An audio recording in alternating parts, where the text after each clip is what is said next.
there's a bit of an ego that comes to like being in a relationship with as much on the flip side of being the single guy with multiple girls. There's also like a bit of a thing on like I'm the only one in the group of single guys who has a girlfriend. You know what I mean? Yeah. There's a bit of an ego there as well. Don't be falling for whole like gents who are like, bro, let's just see where it goes. Like, nah, bro.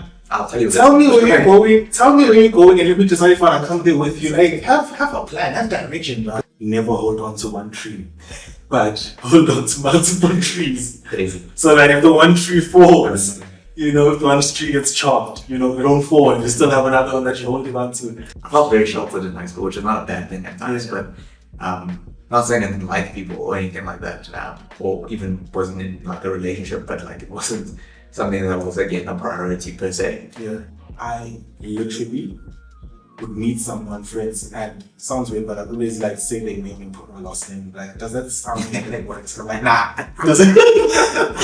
No, legit. My parents never had like the greatest marriage, so if I used to look at it and be like, if this is what marriage is like, I want no part of it. Absolutely zero part of it. And by the time I got to like uni and my early 20s, that's what it sounds weird. That's when I realized I was single. I was like, oh flip, like this is like a thing, you know? Yeah. Like don't just date because I'll just see where it goes. If it doesn't work out, then whatever. Like You said it. Your brother said it. yeah, you're wasting yours and that person's time. Break up with that person. If I was single now, I'd be useless. I would be.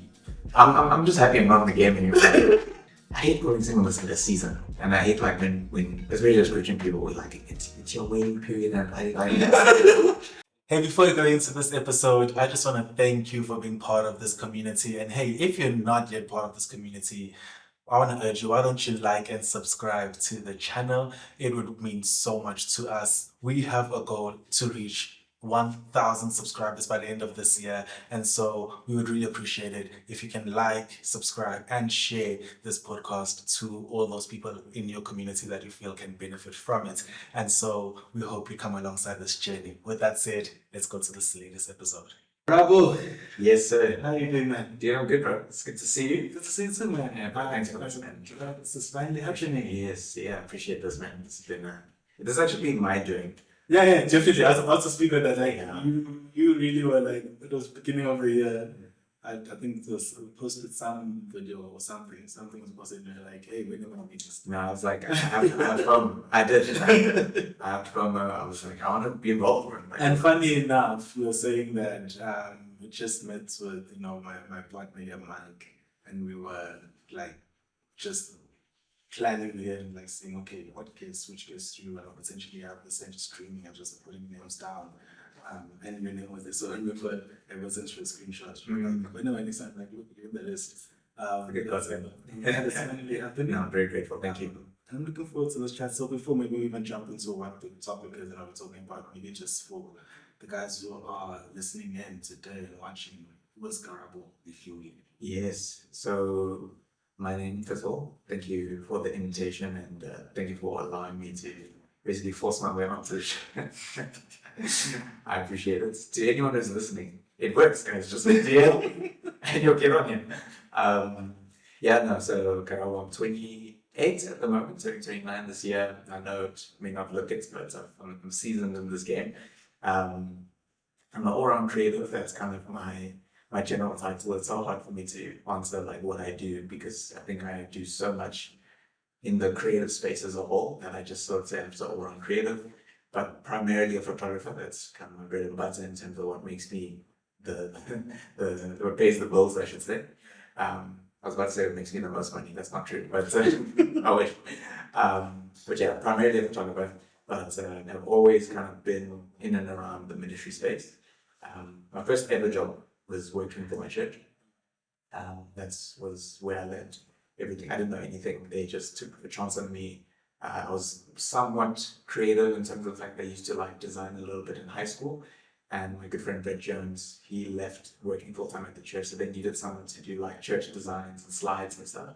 And they knew I had like some kind of design skill, and they just took me on, and that was the beginning of the journey. But yeah, just all on creative, love of life, really. Love the local church. Very involved in my church, very involved in, even how we met just connections through local communities and love serving the church as a whole however I can. Dating a wonderful girl named Bianca, our mutual friend.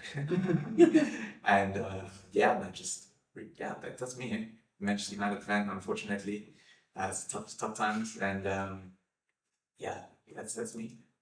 Hey, you know you're going really crazy, and then you just wrapped it up with the team. Oh, my brother. I just needed you to know. Oh man, and you mentioned something which is like something's really interesting. Just like to say it before we jump into the topic here, like how you kind of like started working in a church, and that's where you kind of went. And I just couldn't help but just think of so many people that I know, friends, and just other people that I've come across and met, through church community, where they discovered, it was through serving church, where they discovered, what gifts they have, what passions they have. I know a guy who was studying natural science, came to church, just serving normally, picked up a camera, would take pictures on a Sunday, and now he has a company where he does photography and videography. I don't know if he finished even his degree, and if he did, he probably just finished it for vibes, just to say, okay, I finished. But he has a full-on company, and he has these, A-list kind of clients, and so many other people, guys who have who just started to learn how to connect lights and stuff, and now they also have companies or they're doing something so amazing. So you saying that is just highlighting it, oh, actually, that's very interesting. I think without changing the topic of the party, but I think it's important to mention that, because I think serving in church and church in general is probably the best place to really hone your passion.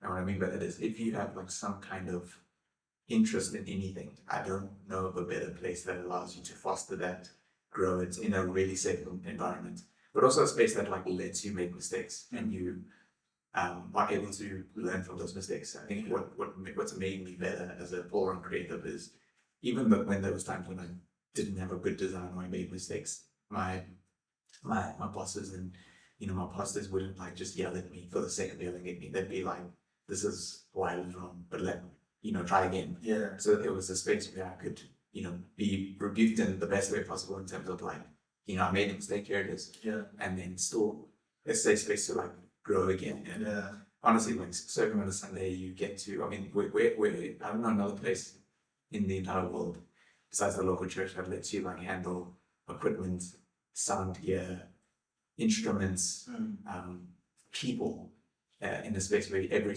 Sunday or every week you have an opportunity to serve people and work with the stuff and get better in the safest environments that you have. Shout out to whatever church you're part of. Shout out to the churches out there who are really raising, next generation leaders, and just people who are going to be awesome in so many spaces. I know for me, you might come as a shock. I was a major introvert, had major stage fright. I could not. There's somewhere, I hope it got lost and destroyed somehow, but my aunt, 2009, on her wedding day, she asked me last minute, "Hey, can you just come up and say something?" I think she felt bad. She wanted me to be one of what are they called, page boys. But then I don't know, I think scheduling or something happened and I couldn't be part of it. And I don't know, I guess she felt bad. I was fine, honestly. But she felt bad. She wanted to incorporate him somehow. And last minute at the reception, she's like, "Can you just go up, just thank the MC and hand him a gift?" I kid you not, I held that mic and my voice cracked. My eyes teared up immediately. And it was caught on video. I hope that video was destroyed where it is. I'm gonna leak it. But, just to say, I was that person who really made a stage fright. And then to now see myself being able to speak just in a space, in church space, where I was now, maybe I'm encouraging some of our volunteers, or I'm leading in a certain space. And I then grew and discovered this, gift of speaking. Who knew I had to get sitting in front of my camera? Never did, with your own podcast and everything, bro. Crazy. Anyway, going into what we're chatting about today. Today, I wanna talk to you about being a bachelor in the 21st century. Real fun topic. I was sitting and thinking about it, and we're when I said it, I was like, "Oh man, this is a lot, bro." And it was it opened a rabbit hole of oh, this and get this bad. I guess we'll see. Maybe we dig a different rabbit hole for ourselves now in the time we have. But I guess to start it off, maybe let's try to define bachelorhood. Yeah. You know, I think it's always great to kind of see what are people thinking when we hear a certain phrase. You know, whether it's right or wrong, but how do you view it, and what does it spark when you hear the word passionate? Yeah, I think it's interesting. It's one of those words, and even just if you want to use a secondary wording like singleness, whatever. It's one of those things that has, like, I think a worldly definition, and then I suppose my own kind of definition based on my own experience of it. For me, it's just someone who is not in a relationship. Someone who's single, who's just kind of doing their own thing, has time to work, hang out with friends, travel, whatever the case is, but it's not in a relationship. That's how I would put it. I think the way society and the world would put it it's kind of the same, but almost someone who's not in a committed relationship, because I think you get people who will date casually, as in they're seeing someone or people, because that's also how it goes nowadays. But because they're not officially with that person, they'll still consider themselves a bachelor, because they're like, I'm not tied on to these people or this person or whatever it is. I can still do all the things I'm doing. Yes, I may be seeing this person, but I'm still not like in a relationship with them. So yeah, I think it's one of those that probably has like someone, and I'm being very broad, of course, but it probably has more like a worldly kind of definition, a worldly view on it, versus what I think it is, which is just, and sometimes people think it's you're an eligible person who's like looking on the hunt. That's not always the case. I personally just think it's someone who is in a period of their life where they are not in a relationship, focused on where they're at themselves, their career, their family, friends, whatever it is. That's how I would probably define it. Yeah. And I definitely get it. I remember just thinking about it as we were just preparing for this episode. I'm thinking of this whole term of being a bachelor, and like you said, it's all broad and you could in different contexts, and if I guess what the comments that believers and followers of Jesus. Yeah. When you look at it in the biblical context, there's nothing that you are dating like that, right? And so when you're looking at bachelorhood, it's literally, for me, when I look at it from that lens, it is a person who's not married. Yeah, a male in terms of bachelor, being a bachelor, a person before marriage. And so, I'm dating, I take me like that's a bachelor. For sure. In that sense, if you're looking at it from that lens, and then obviously we're opening it up now, we're looking at it just the broader society in general. And I definitely agree with that one. And so, what I now want to find out is then, for you then, what was the mindset for that? Because what I've realized is that there's so many things that shape how we view certain aspects of life, seasons of life. There are things that dictate and maybe try to shape how we then take on certain things and how we also might view it. And so I definitely believe that like your surroundings, your community, where you come from, background, they kind of shape in a way how you view life and how you take on life. And so with that in mind, when it comes to bachelorhood for yourself, how did you view it, and what influences maybe did your environment play in shaping what bachelorhood maybe means or should mean? It's so interesting. I think growing up, being in a relationship was like never like a priority for me.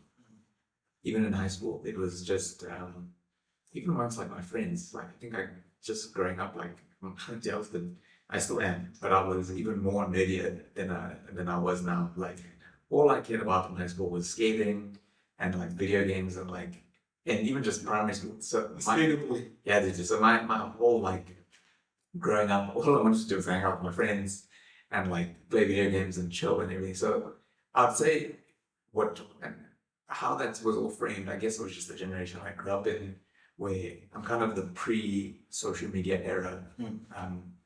I'm like the last year of like millennial, beginning of Gen Z, but I'm in that kind of weird phase where I was still in high school when like Instagram came out, but it only like blew up maybe 4 or 5 years after that. Yeah. So people had social media, but no one really cared. Like people just posted like their cats and like where they went on holiday, but no one was really bothered by that. Like your presence online wasn't a thing. Even being like popular in school, I went to quite a small school, so no one actually cared, you know. And I think it would have changed if I went to a much bigger school. Yeah. But for me, I think I was very fortunate in the fact that like the friends around me, we were all kind of in a similar space where it was more about just like spending time together, just honing like what we liked and our interests and stuff. But then once I got to like university, that's when it all kind of like opened up. There I saw like people really expressing themselves, people like just dating all the time. Like, well, like, this is like life, you know. I felt very sheltered in high school, which is not a bad thing at times, but not saying I didn't like people or anything like that, or even wasn't in like a relationship, but like it wasn't something that was again a priority per se. Yeah. So for me and even in my family, like I think transparency and like to be a bit vulnerable, like my parents never had like the greatest marriage. So if I used to kind of look at it and be like, if this is what marriage is like, I want no part of it. Absolutely zero part of it. So I was like, nope, I'm chilling, like doing my own thing. Like I'm not thinking about this thing until I turn 30. You know, that was like my thing, bro. Like I was like, I'm not interested. If this is what marriage is like, I'm not interested. And because that's my first reference, you know, it's people I live with, people I live with, and my parents, you know. So yeah, I think a lot framed my view on kind of relationships and singleness at all. But then by the time I got to like uni and my early 20s, it sounds weird. That's when I realized I was single. I was like, oh flip, like this is like a thing, you know. And I started to. You said like Adam in the garden, like, oh, they realized they're naked. Oh, wait, I need something to cover this. I mean, there was, I can't say, you can't distinctly tell you what singular moment it was. I think it was more just that whole year. Okay, it was that 2015, 2016 around there. And I think even for myself, that's when I really started to like learn a lot more about myself, interests, music. I started to enjoy fashion, the clothing that I wanted to wear. I was in very much in the experimental phase of my life in terms of the things I enjoyed. And so I think that once I turned probably 2021 around there, that's where I think I was a bit more conscious of like, it's like, oh, okay, like this relationship thing is like a thing, you know, like maybe this is something I want, you know. It took me a while to be like, okay, even though my perception of marriage is somewhat negative, it is something I still want, you know. And now I think it's the time to at least start to, you know, work on myself to like get to that space, yeah. So in any way, so it's almost seems like indirectly your environment, you know, it kind of sheltered you from what could have maybe been either positive or negative influence on how you should look at it. There wasn't any though like family or anything like that, and it's like, you know, like the parents were like, you're not dating until you're 21, or you know, that kind of stuff. Thankfully not. I think my again, dude, I was just one of those kids where I just was in my room, I was skating, I was with my friends. So I was very unproblematic, to be completely transparent. Like I was a good kid, man. I was a good kid. Like also like academically, I was pretty above average. So I did well enough where my parents were like, well done. But like not too well where it's like, hey, you know, you could get an A for all of the stuff.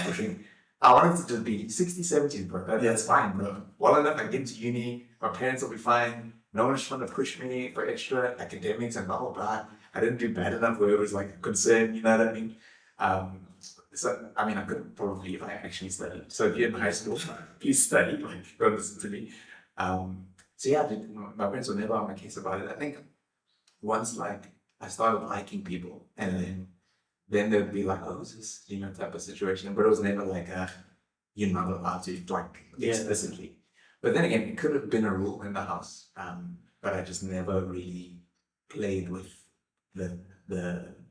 I never crossed that line where it could have been a possibility, you know what I mean? But yeah, 100%, I think my overall environment shaped how I am now and viewed like certain things, and even just my and probably more so if to kind of highlight the negative aspects of it, I mean, the fact that my view on marriage was so like negative for so many years. Well, honestly, up until I was like 22, 23, where like I wanted nothing to do with marriage. You know what I mean? Like that was like, and if that framed like my view on everything, because it was like, cool, I'm just gonna be single forever. Like that's my thing. Yeah. My friends will tell you there was a period between like 20, I think it was 2019 to like 2021, like it's a long time.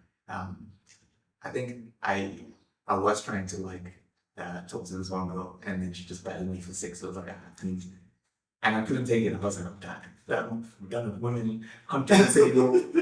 I'm done. So then I was like, I promise you, I was so like serious about like not being interested in anyone. I stopped hugging people at youth. Like if girls were like, come, don't hug me, just high fives. I said I'm not gonna ask anyone in like 3 years of just like extreme like the word was I'm not interested, bro. Like I'm not interested in anyone. And funny enough, it was around that time where like amongst the that there was, I mean, we've been at youth where there's been people we've probably seen it, you know, people are like, oh no, God told me that you're my wife. Exorcism. On my life, and I'm not trying to say this to brag or anything, like, and this is why I won't say names, but on my life, there must have been 4 girls who were like, God told me you were my husband. In my period of, I'm not interested in anyone. I haven't talked to you on WhatsApp, barely speak at youth. I don't understand what you're interested in. Like, great. I'm waiting for you to tell me too. Yeah, I was even like, I don't know where you got that from, because that's not me. I'm not the guy. I'm really not the guy. So yeah, I think and as jokes aside, like I even say that to say like, I mean, even that was quite a negative like approach to because it wasn't like I was using that period formatively, you know what I mean? I was being very like ridiculous in terms of stay away from me, I'm not interested.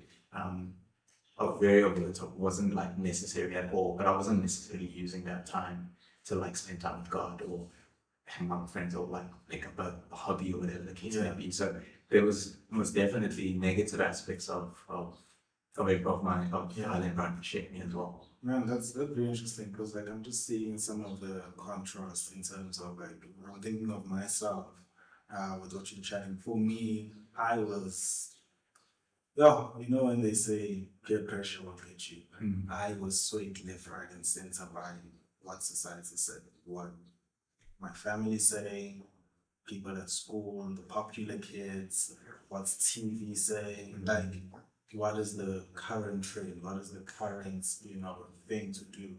And I came from a very, firstly, being student, number one, and then being in KZN.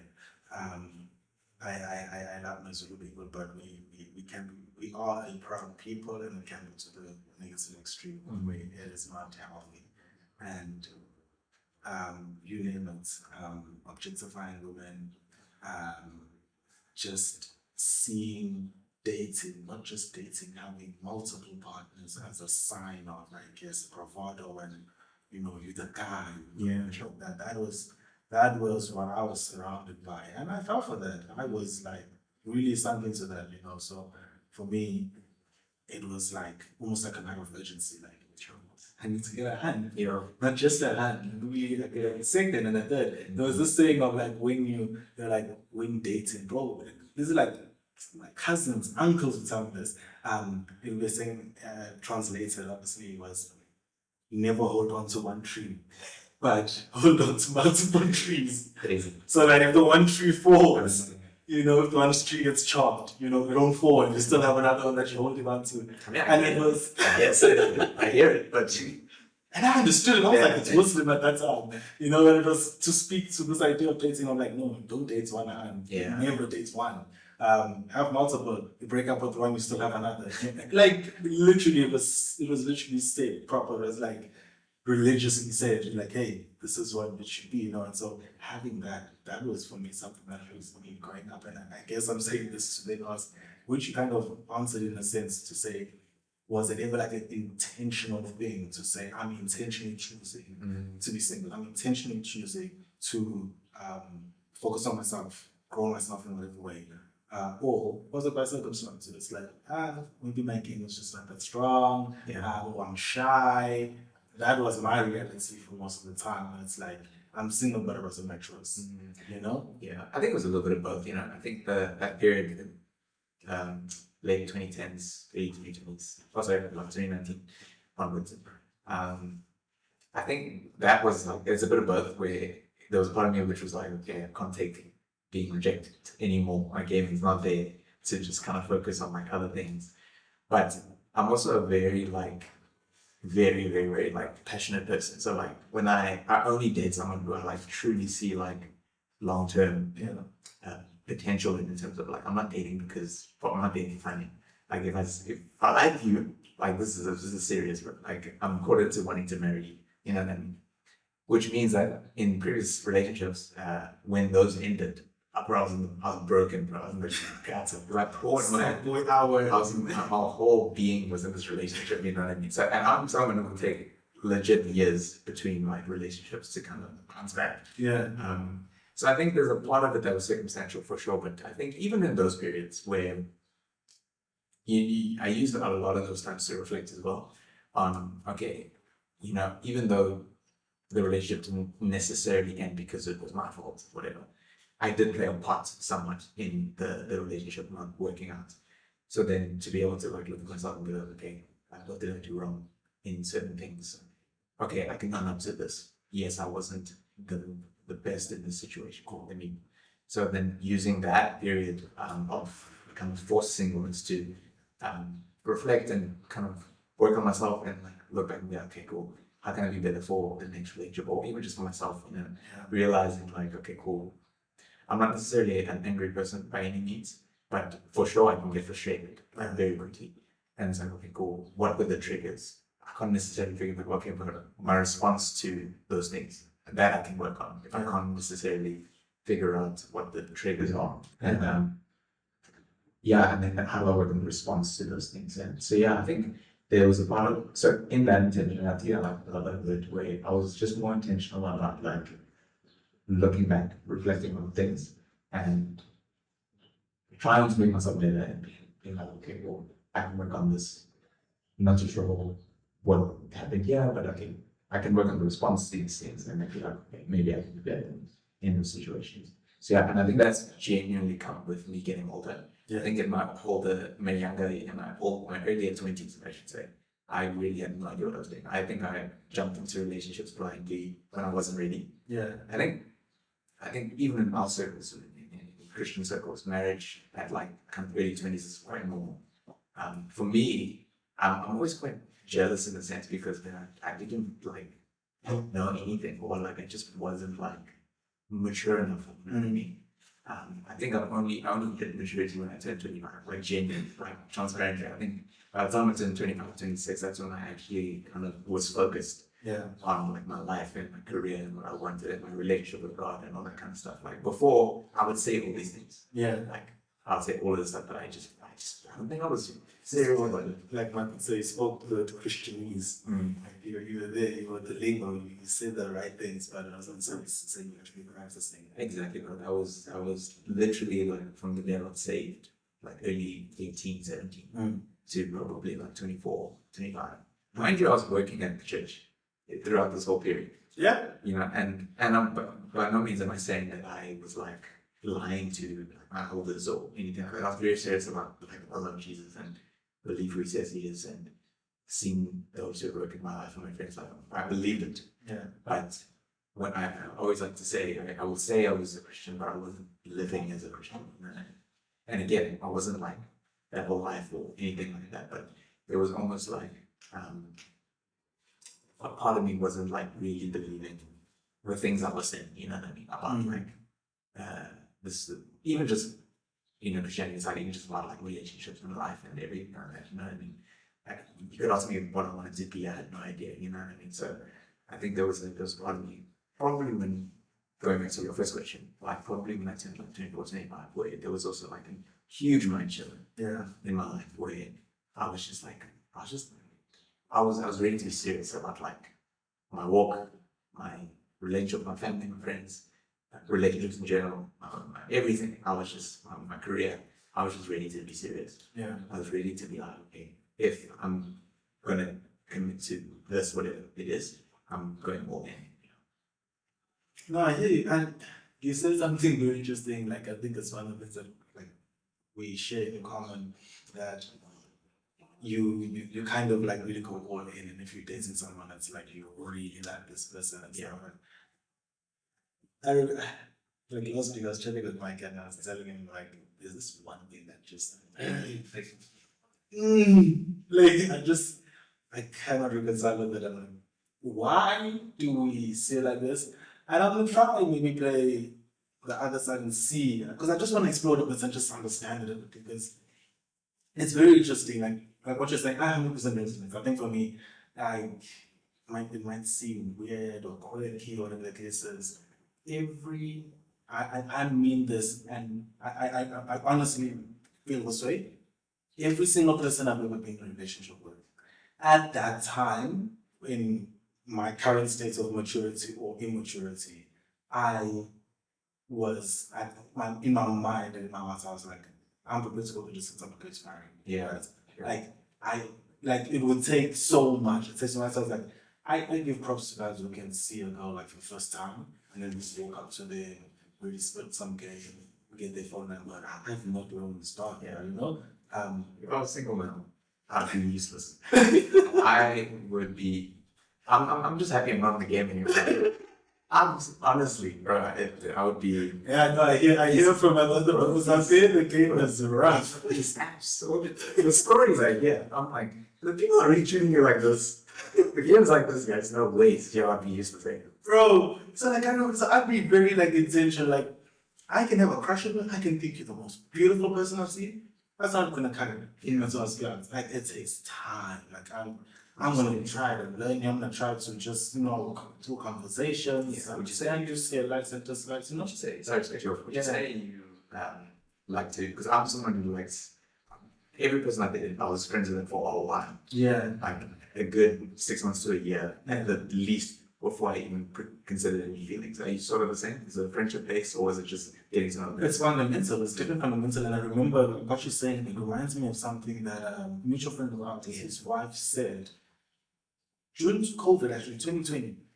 I don't remember what conversation we were having. It was the three of us, another friend of mine who's now in Zim, and she said, which I found to be very true. It was shocking at first. I was like, nah. But then I thought of, when something just lingers and think about it, like, actually, it was true there. She said, with any male-female relationship, dynamic friendship, whatever you call it, any male-female relationship, there's always a moment, either from one party, if not both, where the idea is considered or it comes to mind. The idea of, how would we be together?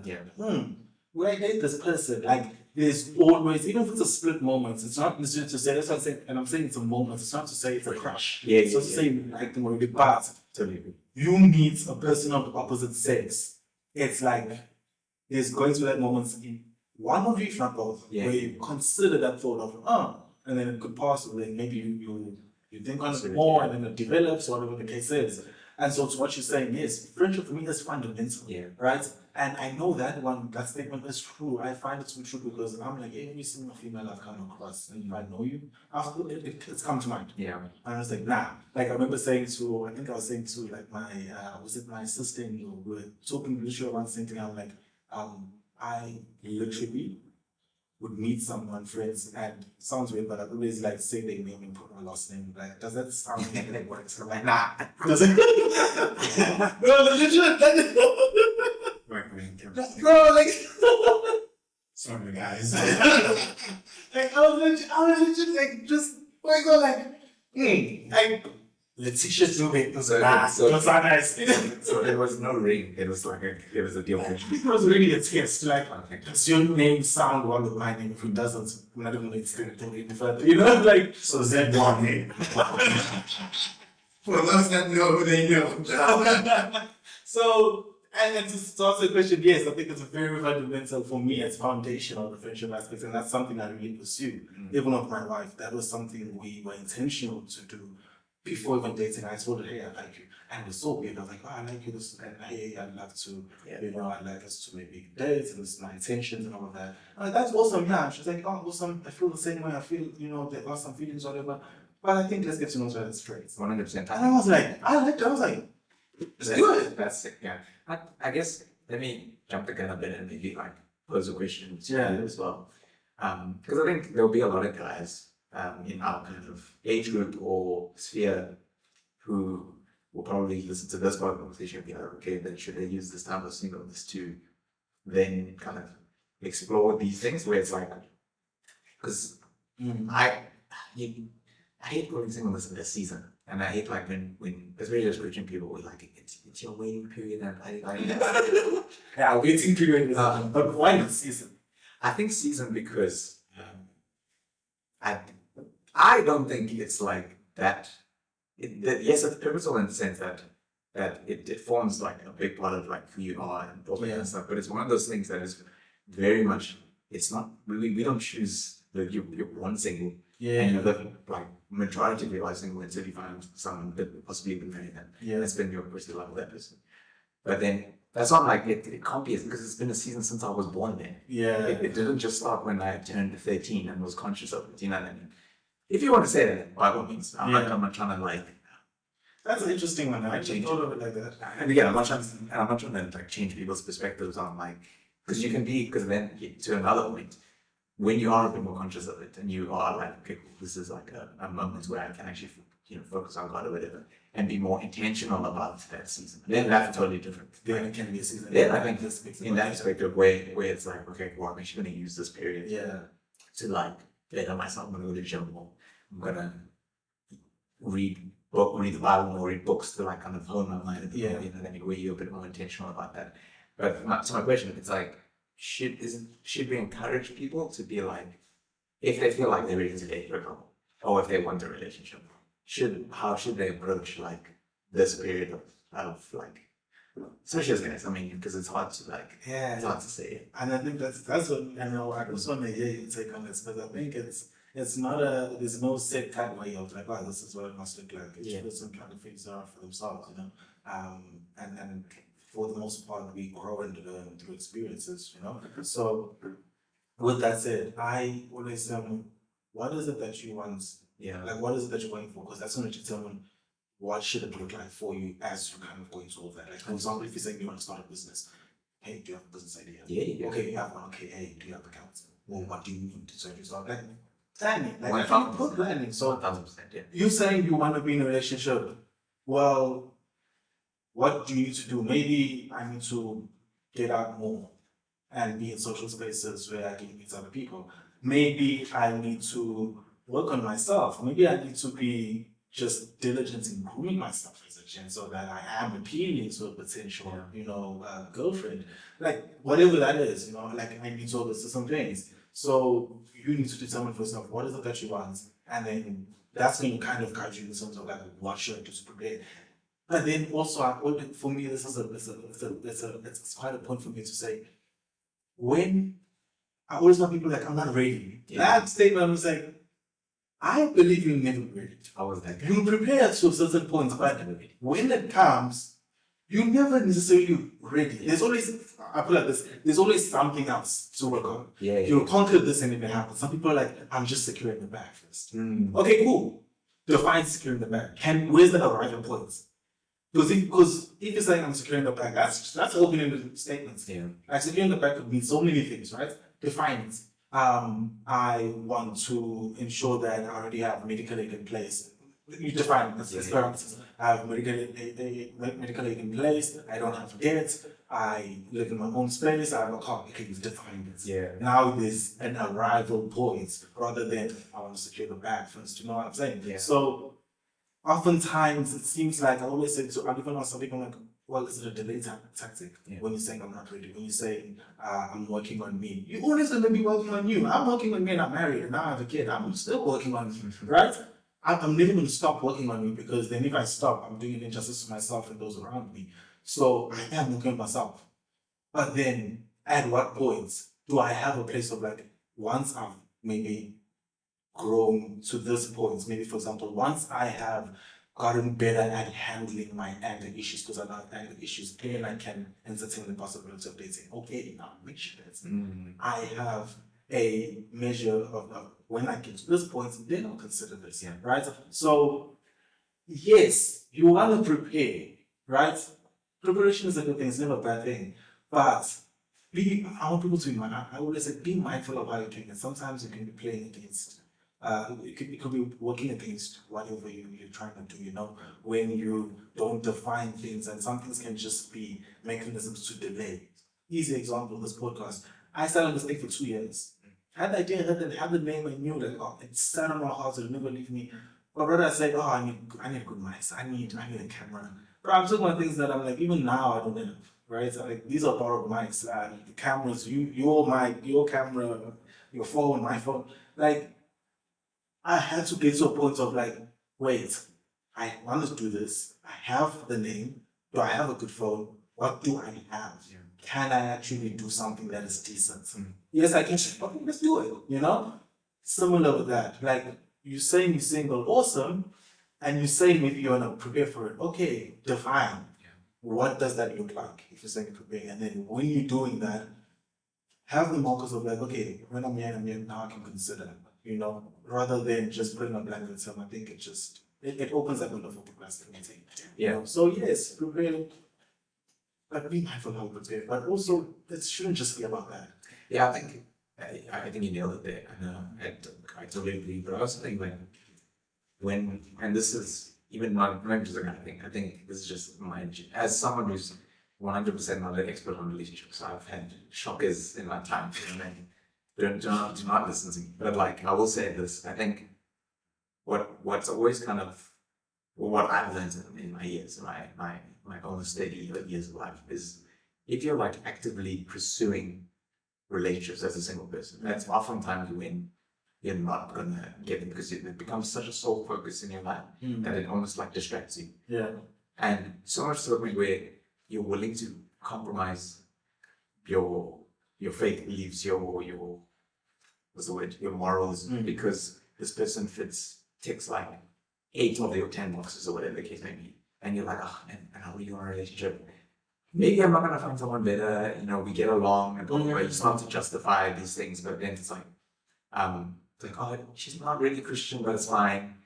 I can change her, or like she'll went to church more. They'll never come to church. They'll never change. There's other things like we had a conversation. We had coffee. We had coffee together, and I was saying with B, one thing that like really like I truly feel like I'm blessed with in this aspect is, and previous people who I dated before, they were amazing as well, and like I honor them and honor those times, but there was always like one thing that wouldn't sit well with me, you know what I mean? I'm not a big drinker, so like I don't drink, but then as an example, that would be a thing. Yeah. Or maybe I don't know, I don't need big now, but it was something like that where 9 out of 10 things, it was just something. 9 out of 10 things, great, but then it was just that one thing that like really ate at me. If I was like in a stage of my life where I wasn't necessarily in a relationship, but I was just very desperate to be in one, I would have completely compromised on that thing. And so much to the point now where B fits base analytics to you as well. She even without realizing, she takes every single box that I've ever wanted. Hypothetically, if I had a list of things, she ticks all of those things. And I think there's also a beauty in waiting. There's a beauty in the preparation, but not so much. You're preparing to be in a relationship, you're not like trying to force it as well. Yeah. I think that's what we do as well, especially as guys. We want to be like, again, there's a bit of an ego that comes to like being in a relationship. As much on the flip side of being the single guy with multiple girls, there's also like a bit of a thing on like, I'm the only one in the group of single guys who has a girlfriend. You know what I mean? Yeah. There's a bit of an ego there as well, or you want to get with the prettiest girl in the youth group or the prettiest girl in the thing. So just so you can say that you did it, not because you actually like that person. You know what I mean? Just so you can have that on your wall, of being like, that everyone likes, the worship leader, the girl in youth, or the girl in the friend group, or the girl in soccer, or whatever it is. Just so we can say we did it. Yeah. I know that's all the girl on Instagram that everyone was like DMing, but I know her. Yeah. You know what I mean? It becomes that competition. It becomes a competition, yeah. So I think the preparation is so key, man. And I think even in that, it's not even like preparing because you're like counting the days down until you get into a relationship, but it's just like, and I think in all of my relations, like I met B when I was probably the least interested in being in a relationship. Yeah. Like it just, we met like and fortunately we met like the best way possible. We met at a church event and all that kind of stuff. But became friends through that, became friends like subsequently, and then only later that year that I even like consider like, oh, this could be something. I'm not saying that I didn't think she was attractive before, or the thought to come across or whatever the case is. But it wasn't like, I wasn't like actively trying to pursue something. And then, so I think there's also like the beauty in realizing the people that are around you and being like, you know, maybe I've just been blinded to the people, because I've had this like idea of the perfect person. She must look like X, Y, and Z. She must sing like this person, dance like this person, have the body of this person. But then the person who like you're actually meant to be with is like right next to you. You know, she was always in your mutual friend group or in your friend group or whatever, but you were just so focused on the idea of what your perfect partner Becomes a veil. Becomes a distraction. You get so blinded by that idea.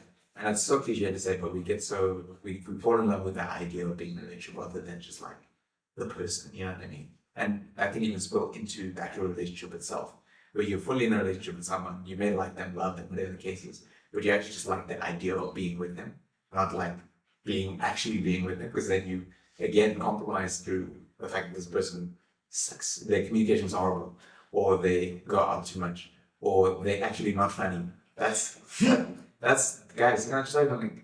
Girls especially, if you're a guy that's not funny, why are you wasting your time? I don't understand. That's such a major. Oh, I've told you straight up. I was like, thank you for being funny, dude.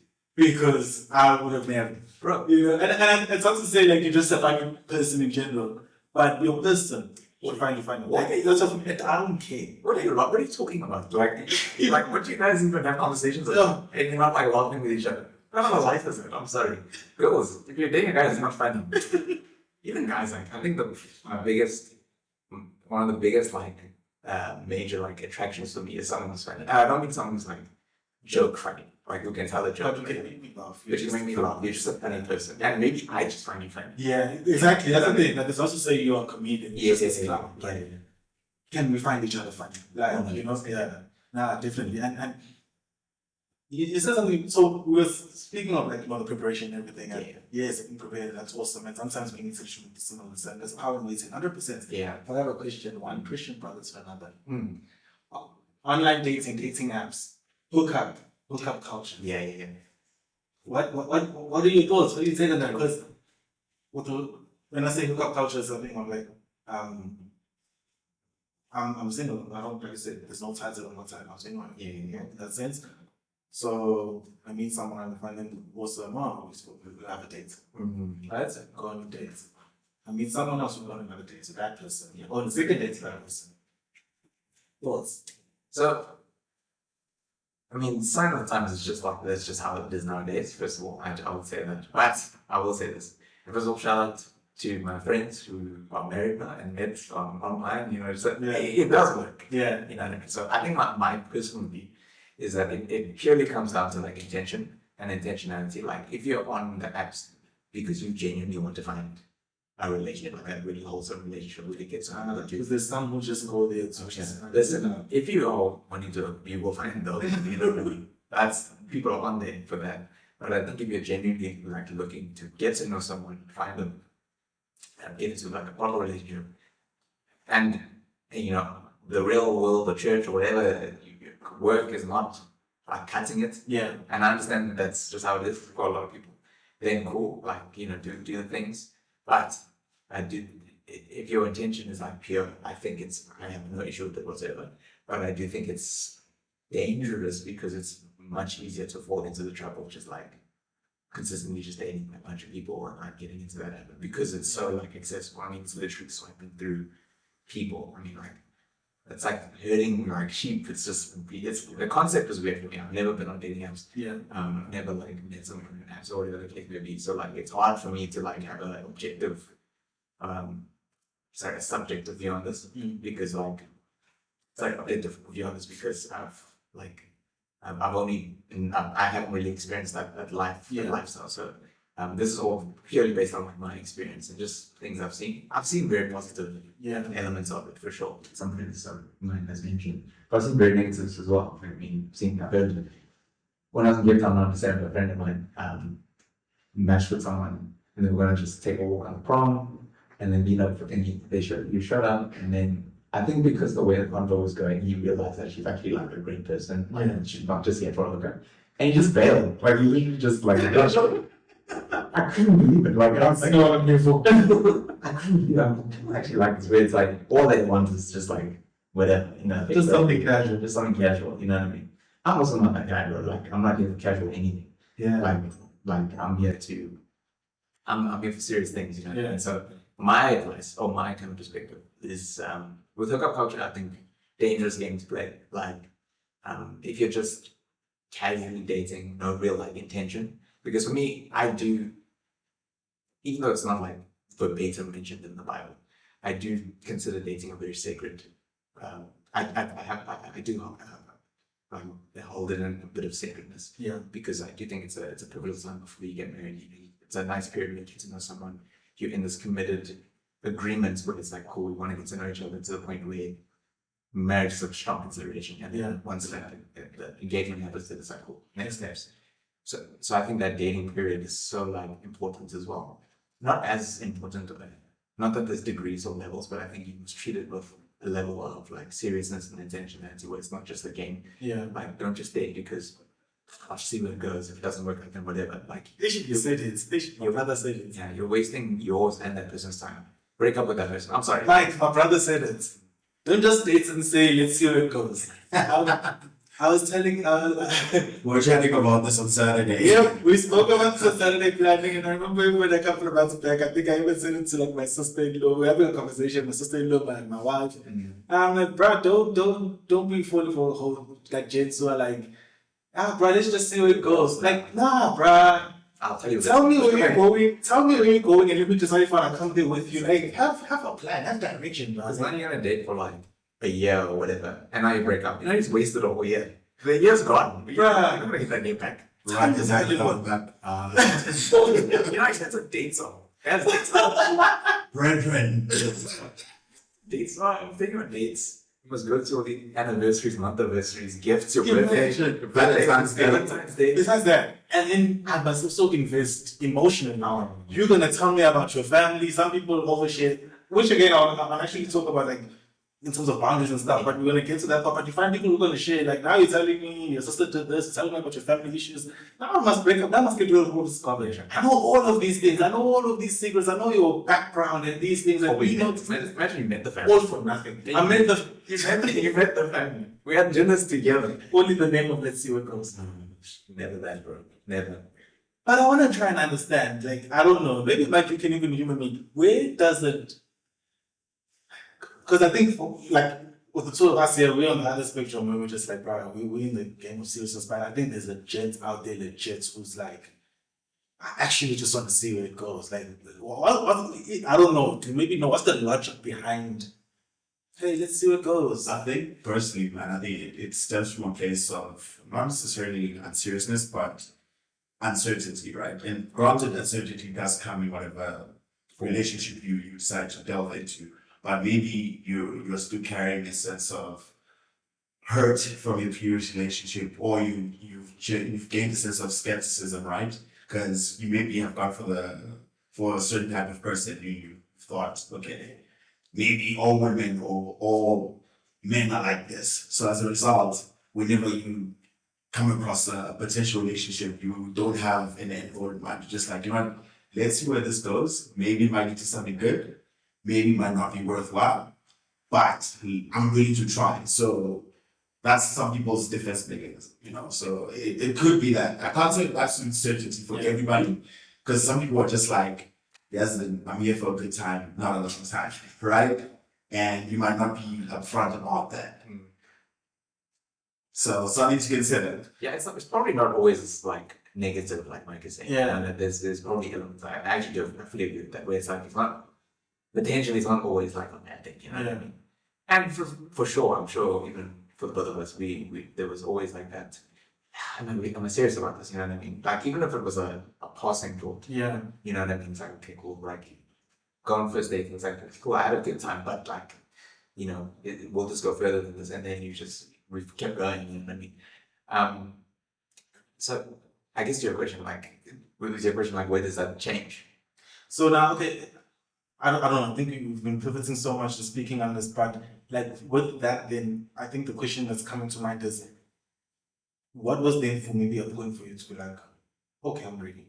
Okay, I'm for this. Maybe you casually dating someone, you seeing where it goes with someone. Was the place of like, okay, I've decided, or you intentionally single, and is there a point when was that place of like maybe for you can speak on it of like saying, okay, I'm actually ready. Okay, now I'm actually gonna actively pursue someone, you know, or hey, I've actually found someone and I've been observing, I've been getting to know them, and they're actually really awesome. And so hey, I'm actually gonna, you know, go for it and do this. I think going back to, again, the whole marriage thing, once I realized that marriage was something that I actually did want, and I do want, that's when it like shifted for me. That's when like the seriousness of dating became a reality. And but listen, I've made mistakes still in this process, you know what I mean? It's not, by no means has it been smooth sailing. Would be or even prior to that, like by no means has it been smooth sailing. But I think once I realized like, wow, like, this is actually what I want to start feeling one day. I want to do life with someone.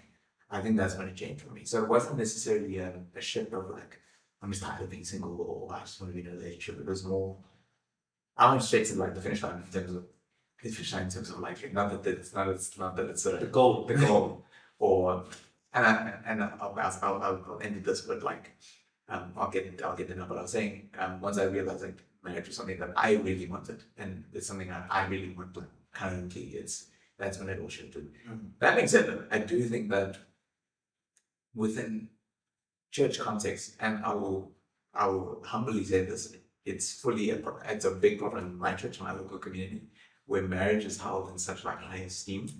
Somewhat of an idol. It's a huge idol. Massive idol. And this is not to dishonor my elders or anything like that. I don't think it's a culture thing that was intentionally put in. I think what's happened in kind of the global church, the local church, westernized church, whatever you want to call it, is that we only see people's effectiveness when they are married. You said it. It was like, Karabo can only be effective as a leader once he's married with someone. B can only be effective as a leader once she is married to Karabo. Because now I say, no, B's fully capable, irrespective of me or independently of me. She can preach, she can do whatever, she can work, she can lead teams. I have nothing to do with that, you know what I mean? That's her gifting. My gifting and my us being married doesn't affect her gifting. God has called her independently of me, you know what I mean? Yes, we get called as a couple, you know, to outwork whatever our mission is as a couple. Be it, you know, because I can reach people in a different way B can, vice versa. Z can reach people in a different way that you can, vice versa. But Z has a gifting that has nothing to do with you, or a calling that has nothing to do with you, and then vice versa, you know what I mean? And I think the problem with church, and just how church has been, like, how church views marriage as this massive idol, is that it almost marginalizes people who aren't married, even if you're dating, you know, just single people, let's put them all together. Until you get married, then it's like, oh, platform. Oh, we see you now, and all that kind of stuff. So yeah, I think that for guys who are especially guys who are in church, feel like girls as well. I think it's a difficult thing, especially for like single women in church environments. Single guys especially, I think like we also kind of get kicked to the curb a little bit, because, or at least we feel like we can only really do something until we know. And this is not just in a local church, it's just in life in general. Where we can only do something or feel effective once we get married, because some people then only start to notice us. So maybe it's not in a church. Oh man, because that's deep, bro. Because I'm thinking of it even just culturally, like within my culture, they call you a man when married. Dated, 100%. I remember when I was in the process of getting married, just finished Lobola. My older cousin, was one of my negotiators. Literally, after that first round of negotiations, we're just debriefing and stuff, and it's like, yeah, my brother, like, I'm proud of you. You're a man now. Yeah, like, you hold a greater authority than me. Like, yeah, even though I'm older than you, I listen to you now because you've went forth and traveled into space that none of us have. So even if you're the youngest of all of us as the gents, you now, hold on, you're the man now. I was like, oh, okay, flattered. But you saying that, I'm thinking about it, I'm like, that's actually very interesting. Yeah. Like it diminishes the role that a guy can have and play in society, in home, in a church, in a company, whatever, in the social setting, because of That's the title of your husband, Like, I think that's very interesting and something that's like, we really need to kind of address it and be like, why do we get here? Like, how do we get here and how do we kind of like correct and maybe get on a better course, a healthier course of it? It's like, even in the church, as we're speaking, like, it's sad.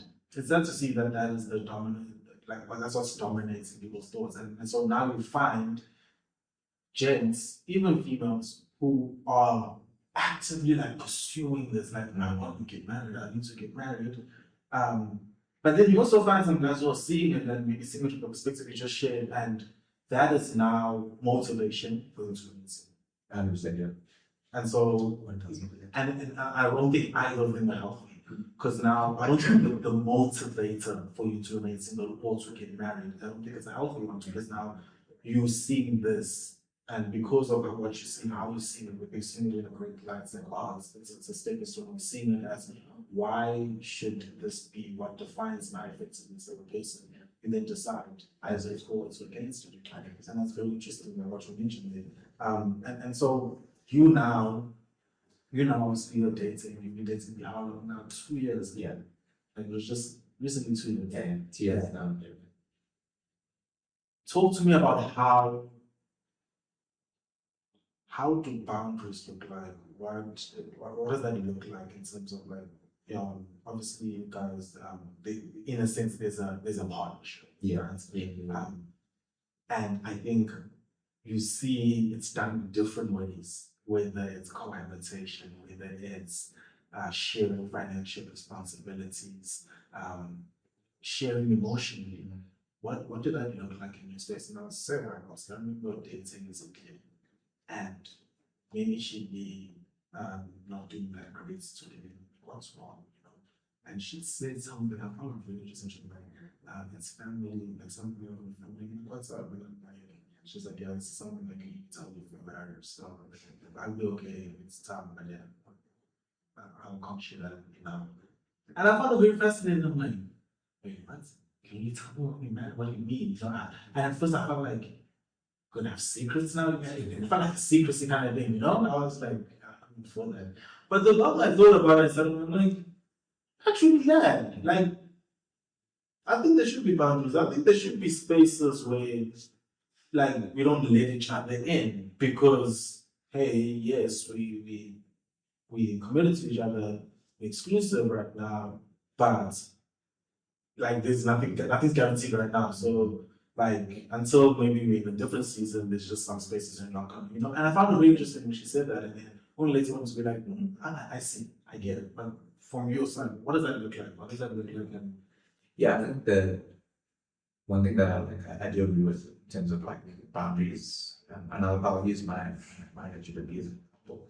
If I wanted to, if there's times when I want to contribute financially, for example, to like rent or grocery or whatever the case is, because we're not married, there's no expectation on me to do that. I'm doing it because I want to. And vice versa for me. There's no expectation for me to that she has to help me. If, for example, months are a little bit tight, if she wants to contribute, that's entirely because she wants to. There's no expectation there.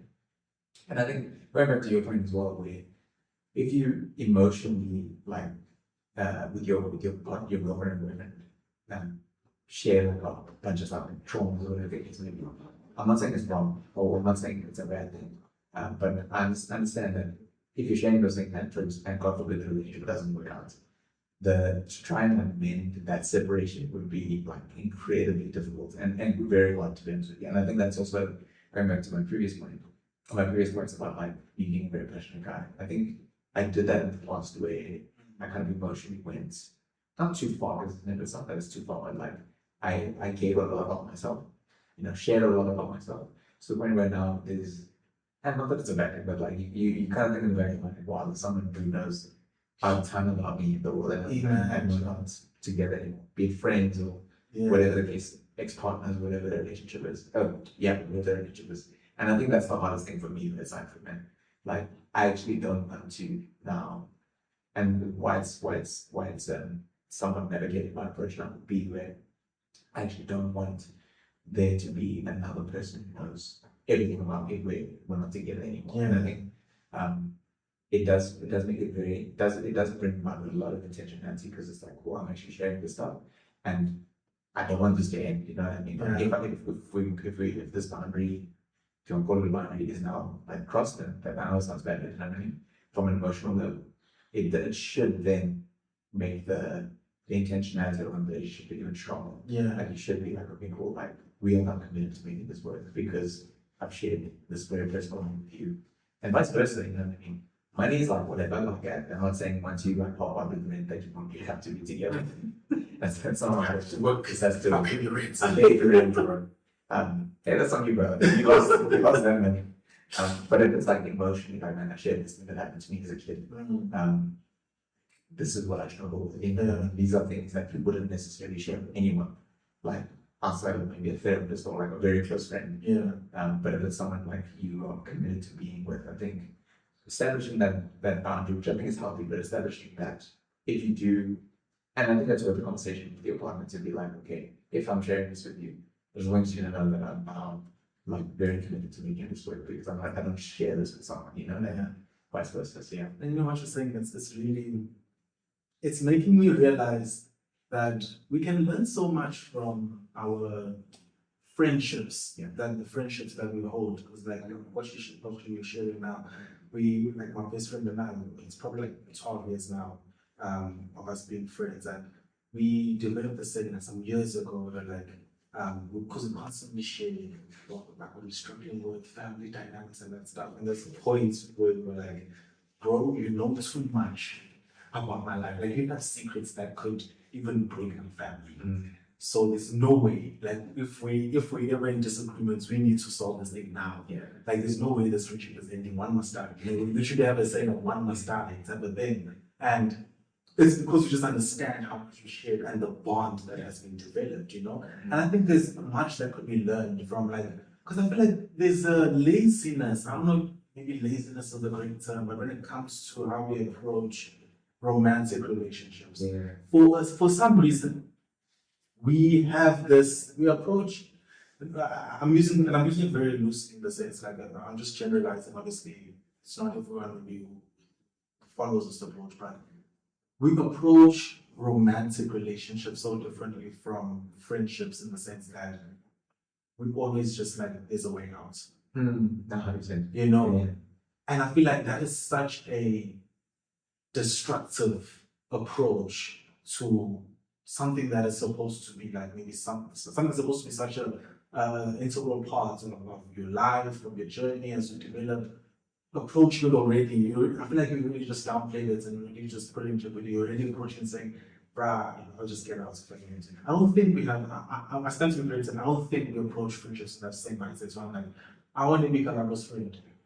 But that'll be an out if it doesn't know. But for some reason, that's how we approach romantic relationships, you know. So I feel like there's something we could learn much, and it shouldn't be so different the way I am with my friends. It shouldn't be so different because now it's like I'm calling you my girlfriend. Nah, like, it's still a friendship. It's just obviously much more intimate in the sense of like what I do with you that I wouldn't do with just a friend type of thing. But it's still a friendship. It's a relationship, you know. So I think we can learn much from that, like understanding that when you share things, being intentional with that.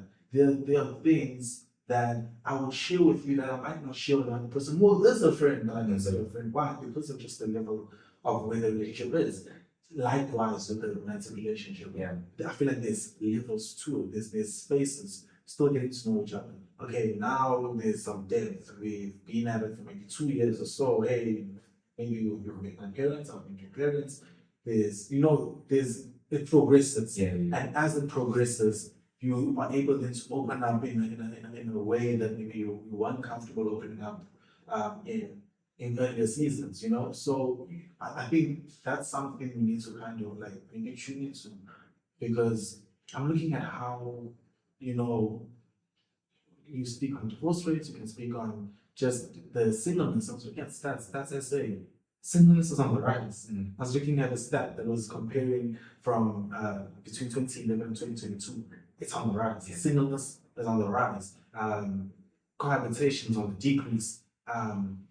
Divorce is on the increase. Like, you see all of these stats and it's saying something. You know, they not tell a story. And it's like, why are we finding ourselves in this place? Why are we finding gents who are more like wanting to remain single, who are more favorable and more prone to just the bachelor lifestyle? You know, you're not growing up saying, "Oh, I want nothing to do with marriage." There's a reason for that, For sure. you know? And I think all of these things we've been discussing, they kind of played a part in kind of contributing to what the landscape is currently looking like when it comes to singleness, when it comes to dating, the hookup culture, the, you know, just casual dating and maybe not much of intentionality. I think there's these small things that we've been not intentional about, or just being very haphazard about how we go about it.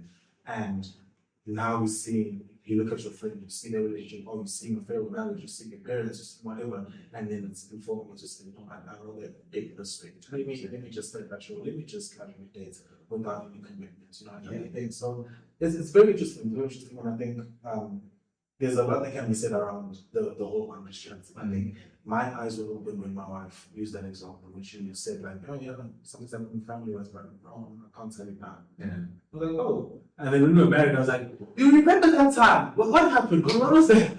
What was it? And he's like, I don't remember, but it was so long ago. And I'm like, oh, okay, fine. You know, there's something, I always say like this, let there be something to look forward to. Yeah. I thought of it like this. I'm like, if I'm gonna do everything that supposedly is stuff that are reserved for marriage, I'm saying supposedly in quotation to say, obviously, people, different belief systems, whatever, like what I believe might not be what another person believes, and that's totally fine. But if there's like certain things, like what would you look forward to in marriage if you've done everything? You've had the kids, you've bought a house together, you've done life together, whatever, like all the things that maybe typically you would find in a marriage setting. You already done them, you've doing them really well, and you're flourishing, and that's why you find people saying statements like, why they married? We love each other. Yeah. Why bring the government into this? We love each other. And I think for me, my answer was, I want to look forward to something. And thanks to my wife, she made me look forward to something like, hey, I'm going to get to understand other parts of you. I'm going to get to understand more of your family history. I'm going to get to understand maybe more of your insecurities and you as a person that you didn't necessarily share when we were dating. We're going to get to, there's more to explore. There's still an adventure, you know, beyond the vows and the altars. So it gave something to look forward to. And I think, so I look at it, I'm like, boundaries it has such a strong thing. So from coming from a place of like thinking, secrets, I have secrets. Now it's like, no, actually, there's a strength to this, you know. So I really appreciate that. And yeah, look, as we wrap up, I think any like parting thoughts to that single guy who's watching, that bachelor right now checking it out, that one who's dating right now who's like towards getting married, maybe they engaged. You know? Any parting thoughts? Yeah, I think each stage of like we just mentioned is so crucial and pivotal to like the person that you're being formed into. And I think it's there's a beauty in just appreciating where you're at, and I think that's the only thing I'd say. Like,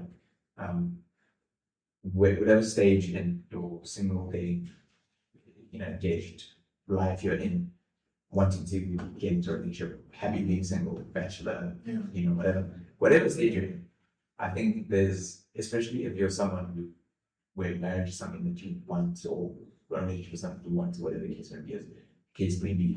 I think it's just good to appreciate where you're at as well, and like use the time that you're in, not to like try and ponder on what could be or things that you see your friends are in or whatever the case may be. Like your friend's journey is your friend's journey. Like And I was like, yeah, there'll be times coming where they're like, I'm not gonna say, I'm not gonna, there's things like, cover it on the podcast, no, I'm saying, but I think just appreciate where you're at. Yeah. And also just use the time, like, well, I think the stigma is really annoys me sometimes where it's just like, it's just seen as like, it's almost like a disease, like a single person, these people are single, you know what I mean?